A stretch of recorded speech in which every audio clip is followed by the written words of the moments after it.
Garcia Porter recap.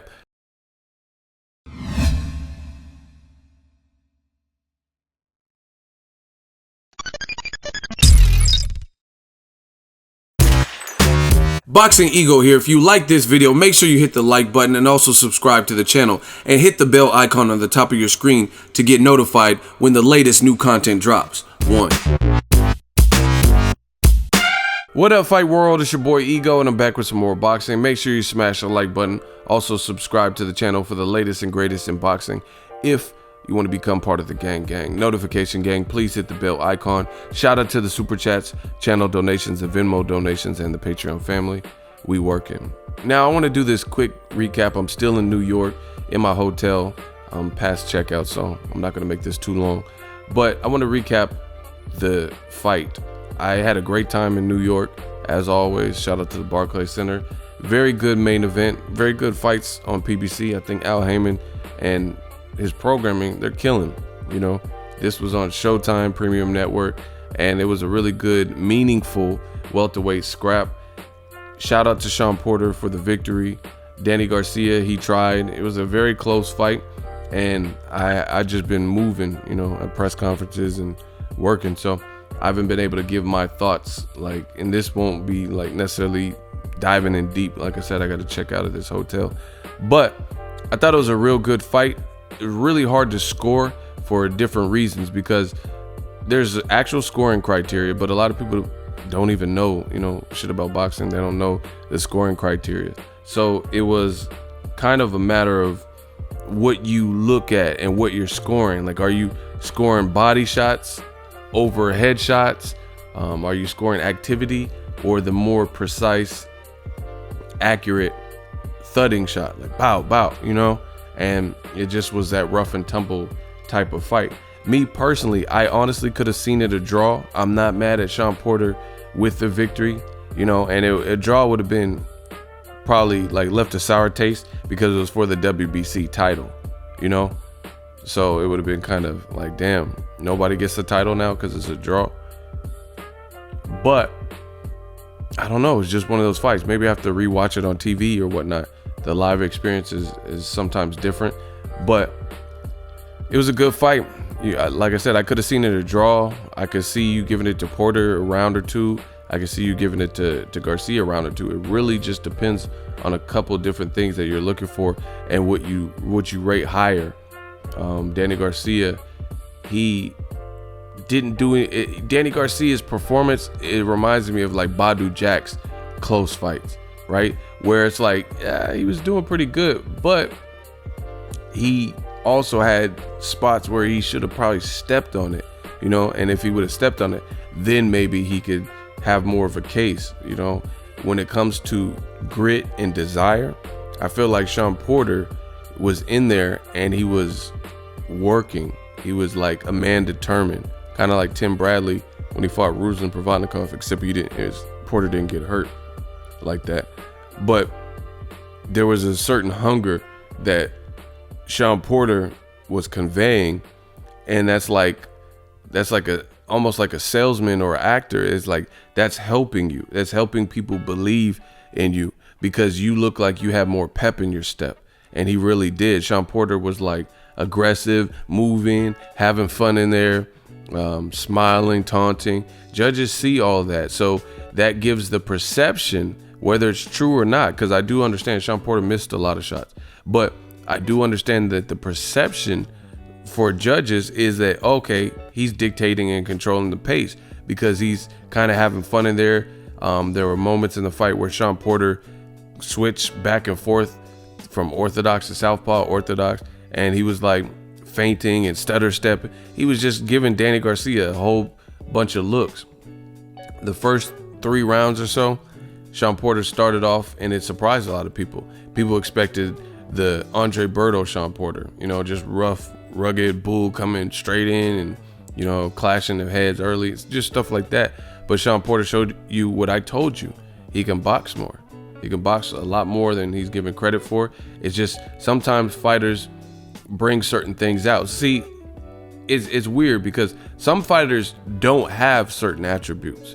Some other guys have them, but they don't really show them as much until it's brought out by the right elite level competition. You get what I'm saying? Like Brandon Rios, he's never going to have, no matter who he fights, he's never going to have a renowned defense. The reason I know is because he's fought elite people, and it's not like his defense looked any different when he fought Pacquiao or whoever, right? So it's always the same.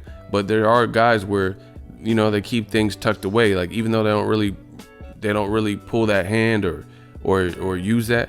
And I told people, Shawn Porter, he's athletic, he's a workhorse in the gym and stuff like that, well conditioned, so he can box more, and he has amateur experience, so he can box more than people give him credit for. You know, the Porter that showed up versus the Berto, it was because he knew what would make Berto uncomfortable. Look at Berto's fight with Robert Guerrero. Same thing. Robert Guerrero mugged and smug, made the ring feel real small on Berto. And he kept complaining to the ref in that fight. And he did it also versus Shawn Porter, you know. But it was a good fight. I think Danny Garcia, he landed the more effective, cleaner blows, but they weren't as frequent, you know. So it's one of those fights where you have to look at it like, what do you like? Do you like a guy who's definitely not as active? He doesn't look like he's stepping on the gas as much, but when he is hitting, like I think there was a point where Danny Garcia tripled up on the hook or landed like 2 left hooks, and I was like, oh wow. Another thing, Danny Garcia to me abandoned his jab. I have no idea why, but mid-fight he lost some of those rounds, and he kind of like was lost a bit and had to get back into it. Round 10 was an epic round. You know, that's one of the rounds of the year. I think it was round 10, I'm pretty sure. And that was just a classic round. Very good back and forth, high intensity action. So this was overall just a really, really good fight. A thought out fight, a meticulous fight. Both guys wanted it. Just kind of depends on what you like. I think the 116 scorecard, I think that's a little extreme, you know. But like I said, I could have seen this a draw because I had it a draw up until the 10th round. And then I didn't do an actual score. I was just kind of scoring in my head until the 10th round. And then I thought Shawn Porter won the 11th round, but I believe I gave Danny Garcia the 12th round.